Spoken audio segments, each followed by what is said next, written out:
An innocent man spent 38 years behind bars for a brutal murder he never committed. Watching his entire adult life slip away through prison walls while the real killer walked free. But in May 2025, a single DNA test would finally expose the shocking truth and free the longest-serving victim of wrongful conviction in British history. The summer of 1986 was supposed to be filled with joy for 21-year-old Diane Sindall. Living in the coastal town of Seacombe in Merseyside, England, she had her whole life ahead of her. Diane worked at her family's flourishing floristry business, often seen driving her distinctive blue van around town, delivering beautiful arrangements to customers who had come to know and trust the Sindall name. But Diane had bigger dreams. She was engaged to be married the following year, and like many young couples, she wanted her wedding to be perfect. To save extra money for the celebration, she had taken a part-time job working behind the bar at the Wellington Hotel in Bebington, about 5 miles south of her hometown. The Wellington was a traditional British pub, the kind of place where locals gathered after long days of work, where conversations flowed as freely as the beer, and where everyone knew everyone else's business. Diane fit right in. Her warm personality and genuine smile made her popular with both the regular customers and her fellow staff members. She was reliable, hard-working, and always willing to pick up extra shifts to boost her wedding fund. On the evening of August 1st, 1986, Diane clocked in for what would become her final shift at the Wellington. It was a Friday night, and the pub was busier than usual. Diane worked behind the bar, serving drinks, sharing laughs with customers, and counting down the hours until she could head home to her fiancé. As the night wound down and last orders were called, Diane began her closing duties. She wiped down tables, collected empty glasses, and helped secure the pub for the night. At approximately 11:45 in the evening, she said goodbye to her colleagues, grabbed her purse, and headed out to the car park where her blue van was waiting.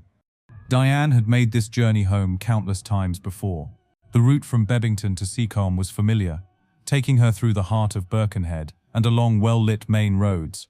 She settled into the driver's seat, started the engine, and began what should have been a routine 15-minute drive home to her fiancé. But fate had other plans. Somewhere along the route, Diane's van began to sputter and slow. The fuel gauge showed empty. In an era before mobile phones, before 24-hour roadside assistance was a simple phone call away, running out of petrol late at night was more than just an inconvenience. It could be dangerous. Diane pulled over and assessed her situation. She was in Birkenhead, still several miles from home, and it was now past midnight. The streets were largely empty, and most businesses had closed hours earlier. She had two options. She could either walk to an all-night petrol station she knew was somewhere ahead, or she could try to catch a late-night bus that might take her closer to home. With no other choice, Diane locked her van and began walking along Borough Road, one of Birkenhead's main thoroughfares. The road was well lit and relatively busy, even at this late hour, which gave her some comfort. She figured she would either find that petrol station or flag down a taxi to take her home. As Diane walked along Borough Road, she had no way of knowing that her every step was being watched. Somewhere in the shadows, a predator was stalking her, waiting for the perfect moment to strike. Meanwhile, across town in Birkenhead, 30-year-old Peter Sullivan was finishing up his own evening. Sullivan was an unemployed labourer who had struggled throughout his adult life. He had what would later be described by psychologists as limited intellectual capacity and was highly suggestible, traits that would prove crucial in the nightmare that was about to unfold. Sullivan lived a simple life in a small flat, surviving on government benefits and occasional odd jobs. He was known in the neighborhood as a quiet man who kept mostly to himself. Some neighbors found him a bit odd, but he had never been in serious trouble with the law. He spent most of his evenings at home or walking around the local area. On this particular night, Sullivan would later claim he had been at home, but his memory of the exact details was fuzzy, something that would later be used against him in ways he could never have imagined. As the clock approached midnight, Diane continued her walk along Borough Road. The street was lined with shops and businesses, all closed for the night, their darkened windows reflecting the orange glow of the street lamps. Occasionally a car would pass by, its headlights briefly illuminating Diane's figure before disappearing into the night. At approximately 10 minutes past midnight, a taxi driver would later report seeing something that would haunt him for years to come. He told police he witnessed a man and a woman arguing on Borough Road. The woman appeared distressed, and the man seemed agitated. The taxi driver described seeing the man reach out toward the woman, and while they appeared to know each other, they were clearly in the middle of a heated disagreement. The taxi driver considered stopping, but hesitated, unsure whether it was his place to intervene in what might have been a domestic dispute. By the time he had made up his mind to circle back and check on the situation, both figures had disappeared from view. Between 12:30 and 2 o'clock in the morning on August 2, 1986, residents in the Borough Road area reported hearing screams piercing the night air. The sounds were brief but chilling, the kind of cries that make people lock their doors and check their windows. Most people who heard the screams assumed it was just another Friday night disturbance, perhaps a fight outside one of the pubs or a domestic argument that had spilled into the street. In a working-class area like Birkenhead, such sounds were not entirely uncommon on weekend nights. But these screams were different. They carried a note of pure terror that would later haunt those who heard them. These were the last sounds Diane Sindall would ever make. The morning of August 2nd dawned bright and clear, with no hint of the horror that had unfolded during the night. As the sun rose over Merseyside, people began their Saturday routines, some heading to work, others preparing for a weekend of leisure. At approximately 8:30 in the morning, a local man was walking his dog along Borough Road when the animal suddenly became agitated. The dog began pulling toward a narrow alleyway that ran between two buildings, barking and whining in a way that suggested it had detected something its owner could not see. Curious and slightly concerned, the dog walker followed his pet into the alley. What he discovered there would be seared into his memory forever and would launch one of the largest murder investigations in Merseyside police history. Lying in the alley, partially concealed behind some rubbish bins, was the body of a young woman. She was half naked, and even from a distance, it was clear that she had suffered a violent and brutal attack. The dog walker immediately called the police, his voice shaking as he tried to describe what he had found. Within minutes, Borough Road was swarming with police officers, paramedics, and forensic specialists. The area was quickly cordoned off as a crime scene, and investigators began the grim task of documenting what had happened to the young woman. The victim was soon identified as Diane Sindall. Her purse, containing her identification, was found nearby, though any money it might have contained was gone. Her clothing was scattered around the alley, some of it torn and bloodied. The medical examiner who attended the scene would later testify that Diane's injuries were among the most severe he had ever encountered outside of a major traffic accident. She had suffered a fractured skull from multiple blows to the head, causing the brain hemorrhage that ultimately killed her. Her face bore signs of repeated impact with a blunt object, possibly a brick or metal pipe. But the physical trauma to her head was only part of the horror. Diane had been sexually assaulted in the most brutal manner imaginable. Her breasts had been mutilated, and she had suffered severe lacerations to her genital area. The level of violence suggested a killer consumed by rage, someone capable of inflicting unimaginable cruelty. Perhaps most heartbreaking of all, the medical evidence suggested that Diane had remained conscious for some time after the initial attack. She had fought for her life, suffering through minutes or perhaps even longer of unthinkable agony before finally succumbing to her injuries. The forensic examination revealed several crucial pieces of evidence. There were bite marks on Diane's body, clearly visible impressions that investigators hoped could be matched to her attacker's dental pattern. Semen samples were collected from the crime scene, though the DNA technology that would eventually prove crucial to solving the case was still years away from being available to local police forces. The brutality of the attack sent shockwaves through the local community. News of Diane's murder spread quickly through Birkenhead and the surrounding areas, creating an atmosphere of fear and outrage that demanded immediate action from law enforcement. Detective Chief Inspector John Morrison, who was assigned to lead the investigation, held a press conference that afternoon. Standing before a room full of reporters and television cameras, Morrison described the attack as one of the most vicious crimes he had encountered in his 25-year career. "We are dealing with an individual of extreme violence," Morrison told the assembled media. "The nature of this attack suggests someone who poses a significant danger to the public, particularly to women. We are treating this as our highest priority and will not rest until the perpetrator is brought to justice." The media coverage was intense and immediate. Local newspapers ran front-page headlines describing the Beast of Birkenhead and the Mersey Ripper, names that would stick throughout the investigation. Television news programs led with the case, showing footage of the crime scene and interviews with frightened residents. The impact on the local community was profound and immediate.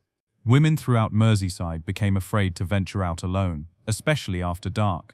Many businesses reported a drop in evening customers as people chose to stay home rather than risk becoming the next victim. Local pubs and restaurants began offering to escort female employees to their cars or bus stops at the end of their shifts. Taxi companies reported a surge in bookings from women who would normally have walked short distances. Parents kept their teenage daughters under closer supervision, and many households invested in additional security measures. The fear was particularly acute because of the randomness of the attack. Diane had not been involved in any risky behavior or dangerous lifestyle. She was simply a young woman trying to get home from work when she encountered evil in its purest form. The realization that such a thing could happen to anyone, anywhere, left the entire community on edge. Merseyside police responded to the public pressure by launching the largest murder investigation in the force's history. More than 100 officers were assigned to the case, working around the clock to track down any possible leads. The investigation team set up a dedicated incident room where every piece of information, no matter how seemingly insignificant, was catalogued and analyzed. Phone lines were established for anonymous tips, and officers began the massive task of interviewing everyone who might have had any connection to Diane or who might have been in the area on the night of the murder. Over the following weeks, police would speak to more than 3,000 people as part of their investigation. They interviewed Diane's family, friends, and co-workers, trying to build a complete picture of her final days and hours. They spoke to every customer who had been in the Wellington Hotel on the night of August 1st, hoping someone might have noticed something unusual or remembered seeing Diane with someone after her shift ended.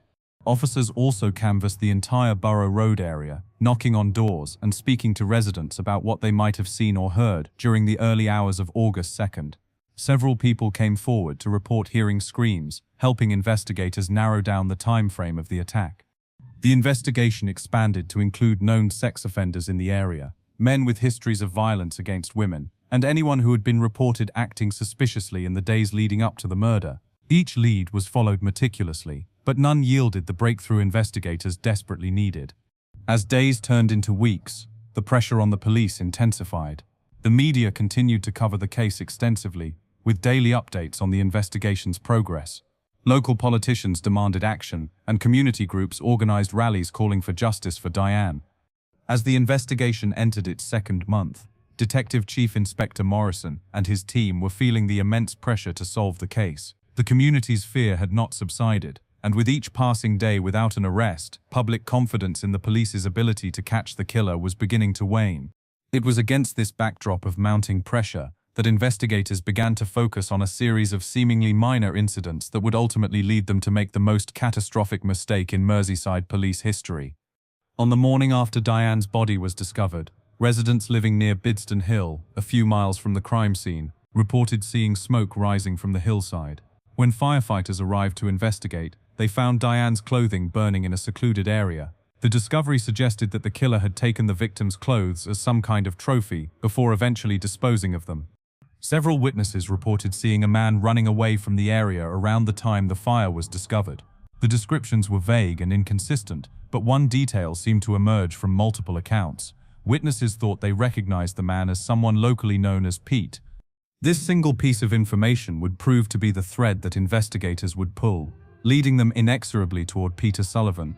Sullivan was well known in the local area, not because he was particularly noteworthy, but because he was one of those neighborhood figures that people recognized without really knowing. He was often seen walking around Birkenhead, sometimes talking to himself, or displaying behavior that struck others as slightly odd. When police began asking around about anyone named Pete who might have been in the Bidston Hill area, Sullivan's name came up repeatedly. He lived relatively close to both the crime scene and the location where Diane's clothes were found. He was unemployed, which meant he had no solid alibi for the night in question, and his somewhat unusual behavior had made him memorable to local residents.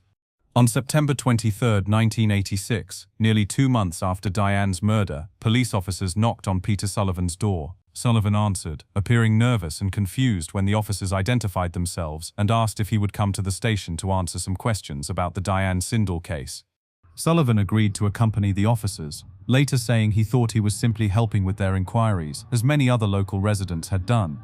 He had no lawyer present and did not request one, partly because he did not fully understand his rights and partly because he genuinely believed he was just providing routine assistance to the investigation. The initial interview was conducted in a small, windowless room at Birkenhead police station. Sullivan sat across from two detectives, nervously answering their questions about his whereabouts on the night of August 1st and the early morning hours of August 2nd.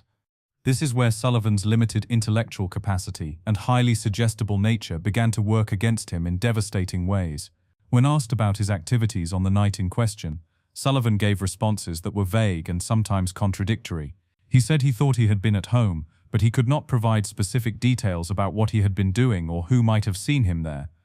The detectives, trained to spot inconsistencies and already under enormous pressure to solve the case, interpreted Sullivan's uncertain responses as potential signs of deception. They began to press harder, asking the same questions repeatedly and pointing out the contradictions in his answers. Sullivan, who later psychological evaluations would show had difficulty processing complex questions and was prone to giving answers he thought his questioners wanted to hear, began to change his responses. Sometimes he said he had been at home all evening, other times he suggested he might have gone out for a walk. The more the detectives pressed, the more confused and contradictory his answers became. After several hours of questioning, Sullivan was told he could go home, but that police might need to speak with him again. He left the station feeling bewildered and frightened, though he still did not fully grasp that he had become a suspect in one of the most serious crimes imaginable. 2 days later, on September 25th, police officers returned to Sullivan's flat with a warrant for his arrest. They told him he was being arrested on suspicion of the murder of Diane Sindall, a statement that left Sullivan stunned and terrified. Back at the police station, Sullivan was subjected to hours of intensive questioning. The detectives who interviewed him were experienced professionals who had dealt with countless criminals over their careers.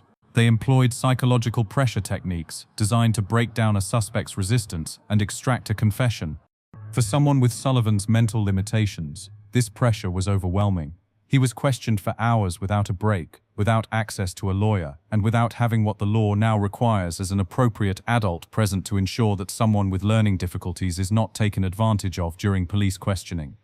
The interview transcripts, which would later become crucial evidence in Sullivan's eventual exoneration, show a man becoming increasingly confused and distressed as the questioning continued. The detectives repeatedly told Sullivan that they knew he was guilty, that they had evidence proving his involvement, and that things would go easier for him if he simply told the truth. Under this relentless pressure, something inside Sullivan finally broke.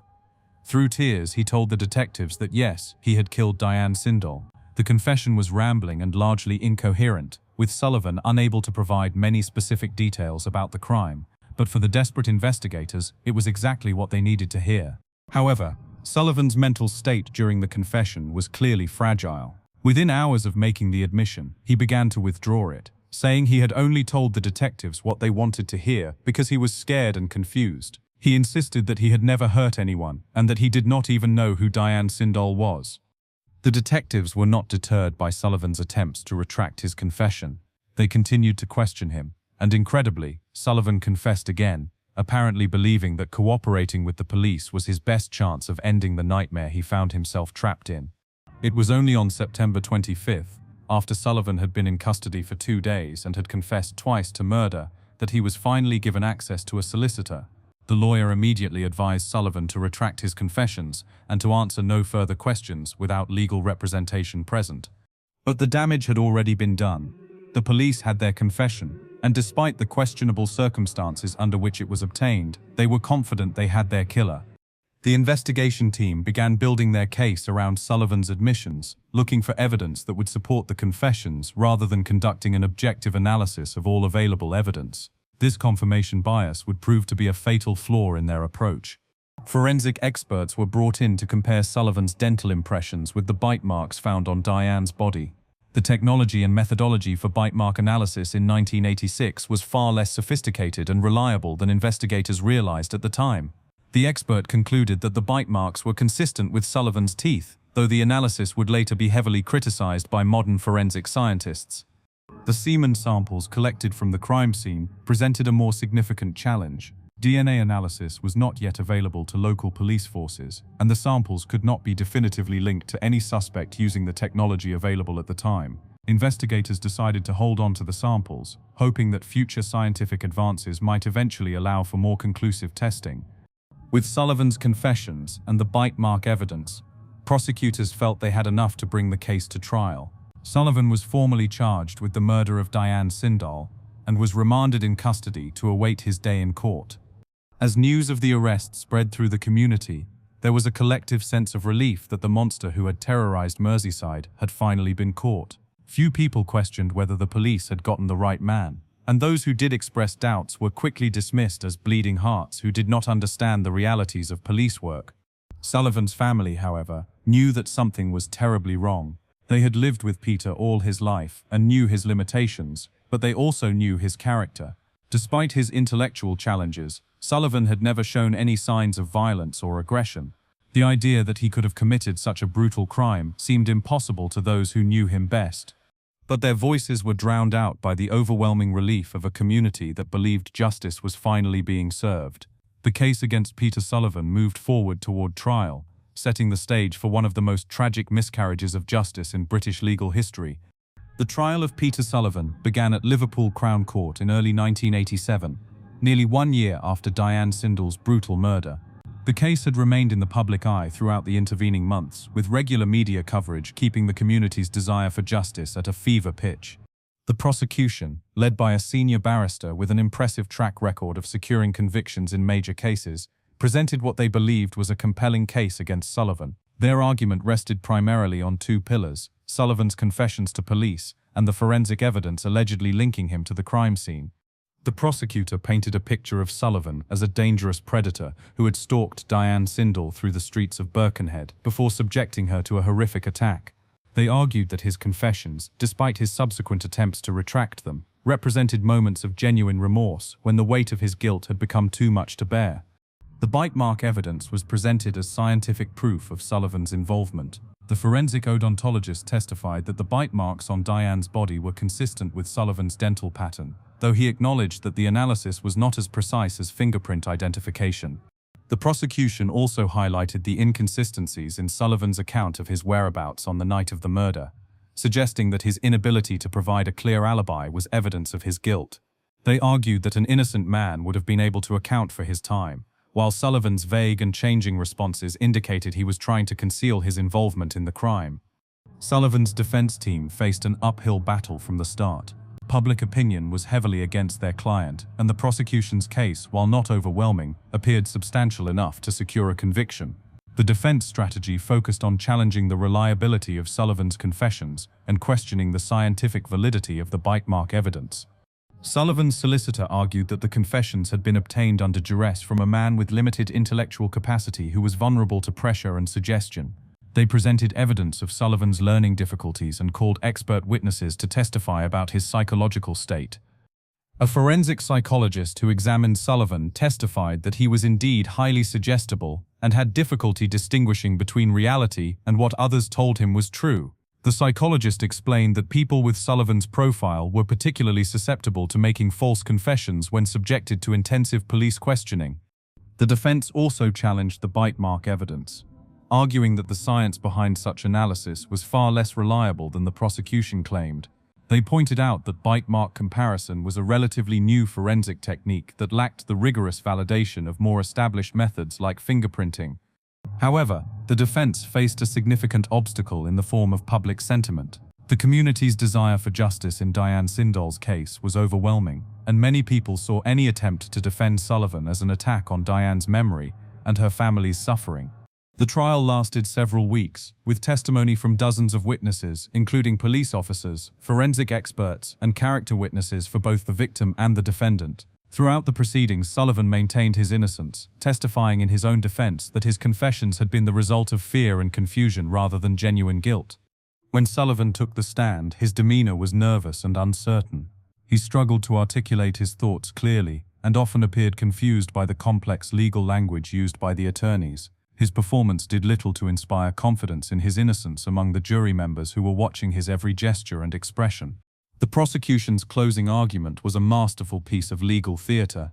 The prosecutor reminded the jury of the horrific nature of Diane's murder and argued that justice demanded a conviction. They systematically dismissed the defense's arguments about false confessions and unreliable forensic evidence, maintaining that the totality of the evidence pointed clearly to Sullivan's guilt. The defense's closing argument was equally passionate, but faced the difficult task of overcoming both the evidence and the emotional weight of the case. Sullivan's barrister pleaded with the jury to look past their natural desire for justice and consider whether the prosecution had truly proven guilt beyond a reasonable doubt. After deliberating for 2 days, the jury returned with their verdict, guilty of murder. Sullivan's face crumpled as he heard the word that would define the rest of his life. He was immediately sentenced to life imprisonment with a minimum term of 16 years before he would be eligible for parole. As Sullivan was led away from the courtroom in handcuffs, Diane Sindall's family wept with relief. They believed that justice had finally been served and that the man who had destroyed their daughter's life would pay for his crimes. The community shared their sense of closure, confident that a dangerous predator had been removed from their streets.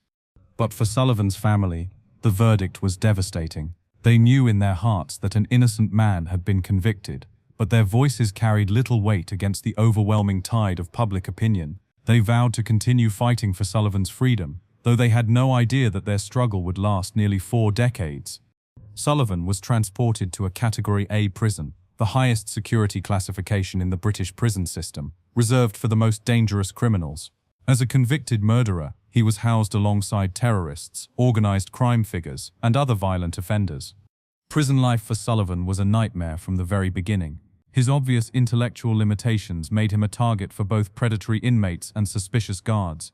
Other prisoners viewed him with a mixture of contempt and suspicion, while many staff members treated him as just another lying killer trying to manipulate the system. Sullivan's consistent claims of innocence worked against him in numerous ways throughout his incarceration. In the British prison system, rehabilitation programs and opportunities for advancement often require inmates to acknowledge their guilt and show remorse for their crimes. Sullivan's refusal to admit to a murder he did not commit meant that he was excluded from many programs that might have improved his conditions or his chances for parole. Parole boards repeatedly denied Sullivan's applications for release, citing his failure to accept responsibility for his crime and his lack of apparent remorse. The system seemed designed to keep him locked up indefinitely, unless he was willing to confess to something he had not done. Sullivan's family never stopped believing in his innocence, visiting him regularly and supporting him emotionally throughout his ordeal. His sister, Kim Smith, became his most vocal advocate, writing letters to newspapers, contacting politicians, and searching for any avenue that might lead to his exoneration. In 2008, more than 20 years after Sullivan's conviction, his case was referred to the Criminal Cases Review Commission, an independent body established to investigate possible miscarriages of justice. Sullivan's supporters hoped that advances in forensic science, particularly DNA analysis, might finally provide the evidence needed to prove his innocence. However, the CCRC initially rejected Sullivan's application, concluding that there was little chance that usable DNA evidence could be recovered from the forensic samples preserved from 1986. The technology for analyzing degraded DNA samples was improving rapidly, but the commission felt that the samples from Sullivan's case were too old and too contaminated to yield meaningful results. Undeterred, Sullivan's legal team made a direct appeal to the Court of Appeal in 2019, arguing that his conviction was unsafe based on the questionable confession evidence and the unreliable bite mark analysis. However, this appeal was also rejected, with the court concluding that the original jury had been presented with sufficient evidence to support their verdict. By this time, Sullivan had been in prison for more than 30 years. He was now in his 60s, his hair grey, and his body showing the effects of decades of incarceration. Many observers assumed that he would die in prison, another forgotten victim of a system that was reluctant to admit its mistakes. But Sullivan never gave up hope. Throughout his decades in prison, he maintained his innocence with a quiet dignity that impressed even some of his harshest critics. He spent his time reading, writing letters to his family, and dreaming of the day when the truth would finally set him free. Prison had aged Sullivan far beyond his years, but it had not broken his spirit. He continued to file appeals and applications for review, each one a testament to his unwavering belief that justice would eventually prevail. His case had become a cause célèbre among advocates for criminal justice reform, but for Sullivan himself, it was simply a matter of survival and hope. As the years passed, advances in forensic science continued to improve the possibilities for analyzing old evidence. DNA technology that had been unimaginable when Sullivan was first convicted was becoming routine in police laboratories around the world. The question was whether anyone would be willing to apply these new techniques to a case that the justice system seemed determined to consider closed. By 2021, Peter Sullivan had been imprisoned for 34 years, making him one of the longest-serving prisoners in the British system. The world outside had changed dramatically during his incarceration. The internet had been invented and had revolutionized global communication. Mobile phones had become ubiquitous, and forensic science had advanced in ways that would have seemed like science fiction in 1986. Most importantly for Sullivan's case, DNA analysis had evolved from a cutting-edge technique available only to the most advanced laboratories to a standard tool used by police forces around the world. The technology had become so sophisticated that scientists could now extract usable genetic profiles from tiny, degraded samples that would have been considered worthless just a few years earlier. It was against this backdrop of scientific advancement that Sullivan's legal team decided to make another application to the Criminal Cases Review Commission. This time, however, they had a compelling argument that had not been available during their previous attempts. The technology now existed to definitively test the forensic evidence from Diane Sindall's murder. The semen samples collected from the crime scene in 1986 had been carefully preserved in the Merseyside Police Evidence Storage Facility. While the samples were nearly 35 years old, they had been stored under controlled conditions that maximized the chances of recovering usable genetic material. Sullivan's solicitor, Sarah Myatt, who had represented him for more than 20 years, prepared a detailed application explaining how modern DNA analysis could finally provide definitive answers about Sullivan's guilt or innocence. She argued that the technology had advanced to the point where testing the preserved samples was not only possible, but essential for ensuring that justice had been served. The CCRC initially approached the new application with the same skepticism they had shown in 2008. However, as they consulted with forensic experts about the current state of DNA technology, it became clear that the scientific landscape had changed dramatically since their previous review. In late 2021, the CCRC made the decision that would ultimately change Peter Sullivan's life forever. They authorized the retesting of the forensic evidence using the most advanced DNA analysis techniques available.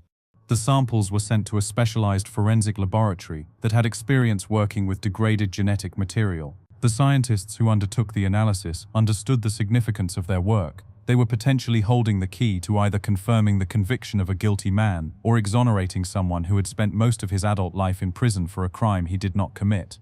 The DNA extraction and analysis process took several months to complete. The scientists had to work with extremely small amounts of genetic material, using techniques that amplified the available DNA while minimizing the risk of contamination or error. Multiple tests were conducted to ensure the reliability of any results, and strict protocols were followed to maintain the integrity of the evidence. In early 2024, the results finally came back from the laboratory. The findings were both definitive and shocking. The DNA profile extracted from the semen samples did not match Peter Sullivan. Not only that, but the genetic markers indicated the presence of an unknown male whose identity was not in any police database. The implications of these results were staggering. For nearly 4 decades, the British justice system had held an innocent man in prison, while the real killer of Diane Sindall had remained free. The DNA evidence provided irrefutable proof that Sullivan had not committed the crime for which he had been convicted. Sarah Myatt received the call with the test results on a Tuesday morning in March 2024. She would later describe it as one of the most emotional moments of her legal career, a mixture of vindication for her client and horror at the magnitude of the injustice that had been perpetrated. The DNA results were immediately shared with the Crown Prosecution Service and Merseyside Police. Both organisations were forced to confront the uncomfortable reality that they had been instrumental in one of the most significant miscarriages of justice in British legal history. Additional testing was conducted to ensure that the DNA did not belong to Diane Sindall's fiancé or to any of the forensic investigators who had worked on the case in 1986. Cross-contamination was ruled out through careful analysis of the chain of custody and the testing procedures used. The unknown DNA profile was run through national and international databases in an attempt to identify the real killer, but no matches were found. This meant that whoever had murdered Diane Sindall had either never been arrested for a serious crime or had committed the murder before DNA databases were established. With the DNA evidence in hand, the CCRC formally referred Sullivan's case back to the Court of Appeal in late 2024. The referral document made clear that the genetic evidence fundamentally undermined the original conviction and warranted immediate review. The Crown Prosecution Service, faced with irrefutable scientific evidence of Sullivan's innocence, made the extraordinary decision to support his appeal rather than oppose it. In a statement that would later be seen as a tacit admission of the prosecution's role in the wrongful conviction, they acknowledged that the DNA evidence would have prevented Sullivan from ever being charged with the crime if it had been available in 1986. Merseyside Police also issued a statement acknowledging the significance of the DNA findings. Detective Chief Superintendent Karen Jondrill announced that the force was reopening the investigation into Diane Sindall's murder and would use all available resources to identify the real killer.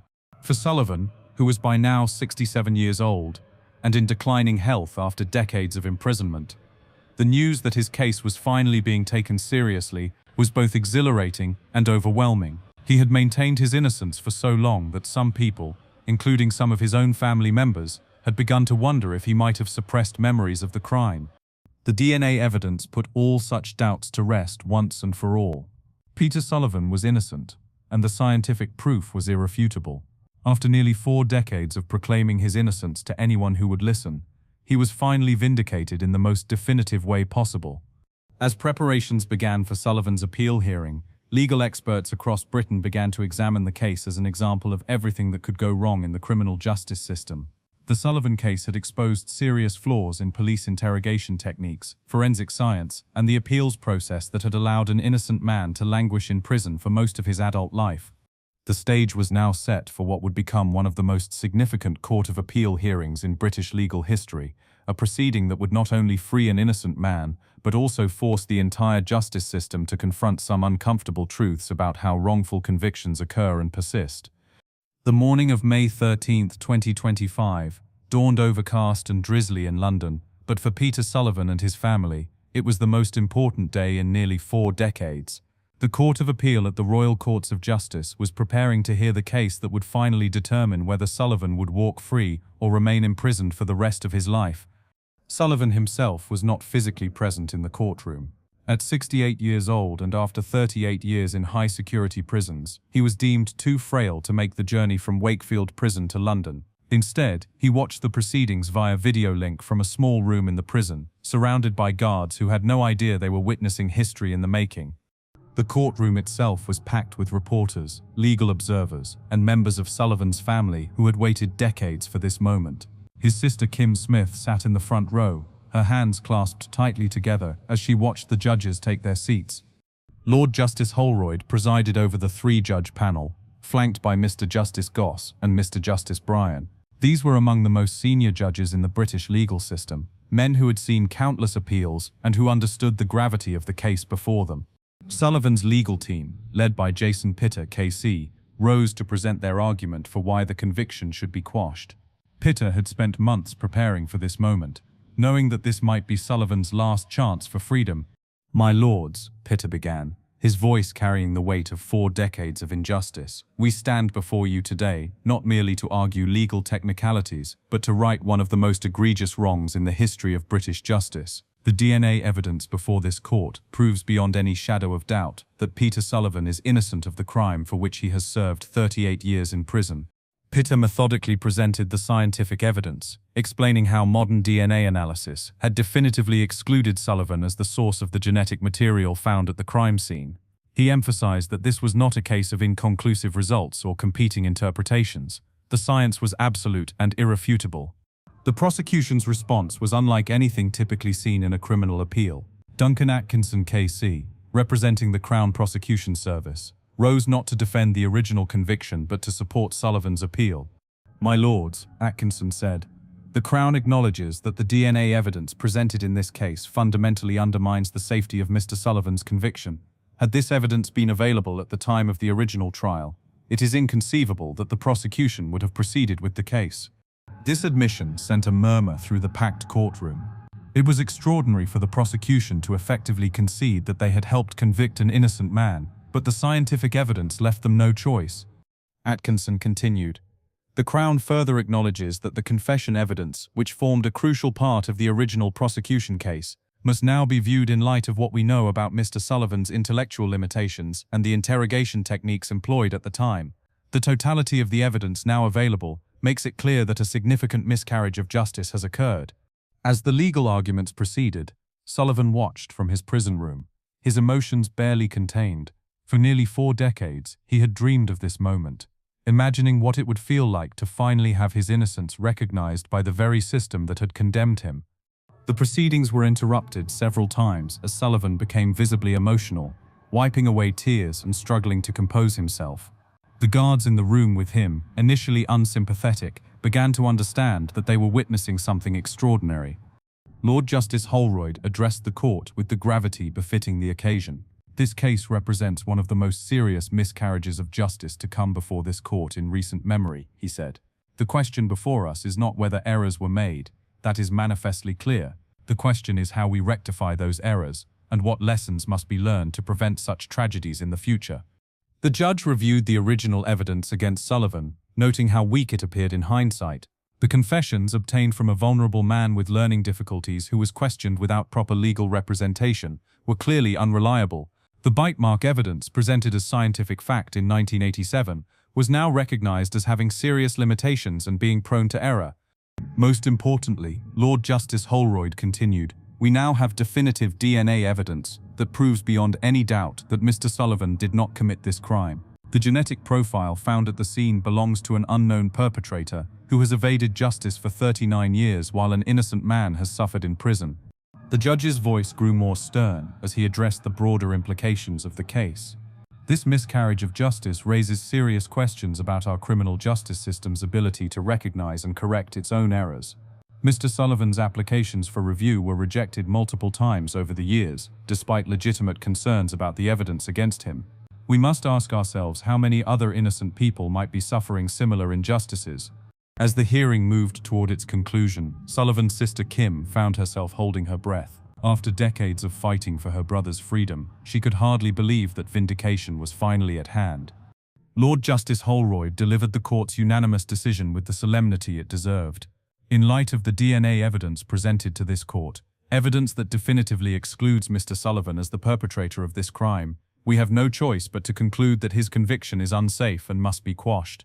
The words had barely left the judge's mouth when Sullivan broke down completely. Watching on the video link, he buried his face in his hands and sobbed with a mixture of relief, joy, and grief for the decades of his life that had been stolen from him. The conviction of Peter Sullivan for the murder of Diane Sindall is hereby quashed, Lord Justice Holroyd announced. Mr. Sullivan is free to leave custody immediately. The courtroom erupted in emotion. Kim Smith wept openly, finally able to release the tension and fear she had carried for nearly 4 decades. Reporters scrambled to capture the historic moment, while legal observers sat in stunned silence at the magnitude of what they had just witnessed. Sullivan's legal team embraced each other, their years of work finally vindicated. Sarah Myatt, who had represented Sullivan for more than 20 years, spoke to the gathered media outside the court. Justice has been served at last, she said, her voice shaking with emotion. Peter Sullivan has endured 38 years of imprisonment for a crime he did not commit. While we celebrate his freedom today, we must also acknowledge the tremendous price he has paid and the failure of the system to recognize his innocence sooner. Within hours of the court's decision, Sullivan was processed for release from Wakefield Prison. At 2:15 in the afternoon on May 13, 2025, he walked through the prison gates as a free man for the first time since September 23, 1986. Sullivan's first statement as a free man was read by his solicitor to the waiting media. As God is my witness, it is said the truth shall set you free. It is unfortunate that it does not give a timescale as we advance toward resolving the wrongs done to me. I am not angry, I am not bitter. What happened to me was very wrong, but it does not detract from the fact that what happened was a heinous and most terrible loss of life. The grace and dignity of Sullivan's response, even after suffering such an immense injustice, struck observers as remarkable. Here was a man who had lost 38 years of his life to a wrongful conviction, yet his first thoughts were for the real victim of the crime and her family. Sullivan's release made headlines around the world, highlighting the fragility of justice systems and the devastating consequences when they fail. His case would become a textbook example of wrongful conviction, studied by legal scholars, law enforcement professionals, and forensic scientists seeking to prevent similar tragedies. But for Sullivan himself, freedom was overwhelming. After nearly 4 decades in prison, the simple act of walking down a street without supervision was alien and frightening. The world he had left behind in 1986 had changed beyond recognition, and he now faced the daunting task of rebuilding a life at the age of 68. Peter Sullivan's release sent shockwaves through the British legal establishment and sparked intense debate about the fallibility of the criminal justice system. Here was irrefutable proof that an innocent man could be convicted, serve decades in prison, and have multiple appeals rejected before the truth finally emerged. The immediate focus turned to the ongoing investigation into Diane Sindall's murder. Merseyside police, now armed with a DNA profile of the real killer, launched a renewed effort to identify the perpetrator who had evaded justice for 39 years. Detective Chief Superintendent Karen Jondrill, who was leading the re-investigation, acknowledged the massive challenge facing her team. "We are dealing with a crime that occurred nearly 4 decades ago," she told reporters. "Witnesses have died, memories have faded, and evidence has been lost. However, we now have the most powerful tool available to modern investigators, a DNA profile that will definitively identify the killer if we can find him." The police appealed to the public for any information about the case, no matter how old or seemingly insignificant. They were particularly interested in hearing from anyone who might have known men in the Birkenhead area during the 1980s who exhibited violent or predatory behavior toward women. Since beginning their renewed investigation in 2023, police had already screened and eliminated more than 260 men from their inquiries. The process was painstaking but necessary, as each person tested brought them one step closer to finding the real killer. The investigation had enlisted specialist help from the National Crime Agency, recognizing that solving a crime this old would require every available resource and expertise. Genealogical DNA analysis, a technique that had revolutionized cold case investigations in recent years, was being considered as a potential avenue for identifying the perpetrator. But the renewed investigation also highlighted a sobering reality. The real killer had been free for 39 years while Sullivan suffered in prison. During that time, he might have committed other crimes, violated other victims, or lived a normal life while an innocent man paid for his sins. The impact of Sullivan's case extended far beyond the specific crime for which he was wrongfully convicted. Legal experts began examining how such a massive miscarriage of justice could occur and persist for so long despite multiple opportunities for correction. The confession evidence that had been so crucial to Sullivan's original conviction was now recognized as deeply problematic. The interrogation techniques used in 1986, while legal at the time, would be considered unacceptable under modern standards. Sullivan had been questioned for hours without a lawyer, without an appropriate adult to protect his interests, and without proper consideration of his intellectual limitations. The bite mark evidence, presented as scientific fact during Sullivan's trial, was now understood to be far less reliable than originally believed. Forensic odontology, the field that deals with dental evidence, had undergone significant scrutiny in recent years, with many experts questioning the validity of bite mark comparisons in criminal cases. Perhaps most troubling was the failure of the appeals process to identify and correct the wrongful conviction. Sullivan's case had been reviewed multiple times by different courts and commissions, yet each review had concluded that his conviction was sound. This raised serious questions about the system's ability to recognize its own mistakes. Kim Smith, Sullivan's sister, spoke eloquently about the toll the case had taken on both families affected by the crime. "We lost Peter for 39 years, she said. "And at the end of the day, it is not just us. Peter has not won, and neither has the Sindall family. They have lost their daughter, and they are not going to get her back. We have got Peter back, and now we have got to try and build a life around him again." Her words highlighted one of the most tragic aspects of wrongful convictions. They create multiple victims. While Sullivan suffered in prison, his family endured decades of anguish, visiting him regularly while maintaining their belief in his innocence against overwhelming odds. Meanwhile, Diane Sindall's family believed that justice had been served, only to learn decades later that their daughter's real killer had never been caught. The psychological impact on Sullivan himself was immense and would likely last for the rest of his life. Spending nearly 4 decades in high-security prisons, surrounded by violent criminals, and treated as one himself, had left deep scars that would never fully heal. At 68, he faced the challenge of readjusting to a world that had changed dramatically since his imprisonment. Sullivan's case also raised questions about compensation for victims of wrongful conviction. Under British law, he would need to prove his innocence beyond reasonable doubt to qualify for government compensation, an additional burden that seemed cruel given what he had already endured. Legal scholars began studying the Sullivan case as an example of systemic failures in the criminal justice system. The case demonstrated how confirmation bias could lead investigators to build a case around a suspect rather than following the evidence objectively. It showed how vulnerable people could be coerced into false confessions and how supposedly scientific evidence could be far less reliable than claimed. The case also highlighted the importance of preserving physical evidence and the value of advancing forensic technology. Without the foresight of investigators who carefully stored the DNA samples from 1986, Sullivan might never have been exonerated. As Sullivan began the difficult process of rebuilding his life, his case continued to reverberate through the legal system.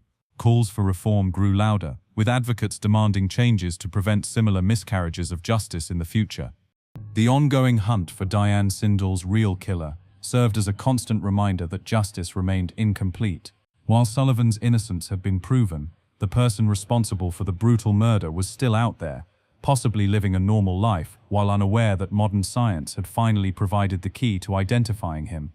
Merseyside police remained committed to solving the case, using every tool at their disposal to bring the real perpetrator to justice. The investigation continued as a race against time, knowing that each passing year made it less likely that witnesses would still be alive or that the killer himself might still be found. For Sullivan, the quest for justice had evolved from proving his innocence to seeing the real killer caught. After suffering for so long because of someone else's crime, he wanted nothing more than to see true justice served for Diane Sindall and her family.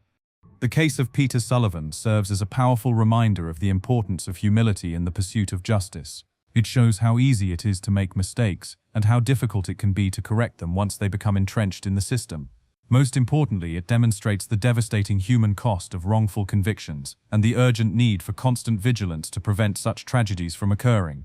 As Sullivan adjusts to his freedom and investigators continue their search for the real killer, his case stands as both a cautionary tale and a testament to the power of perseverance in the face of seemingly insurmountable injustice.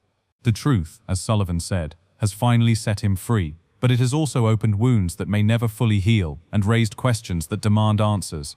If you found Peter Sullivan's incredible journey from wrongful conviction to freedom as compelling as we did, make sure to subscribe to Criminal Mind Cortex for more extraordinary true crime cases that expose the complexities of justice and human resilience.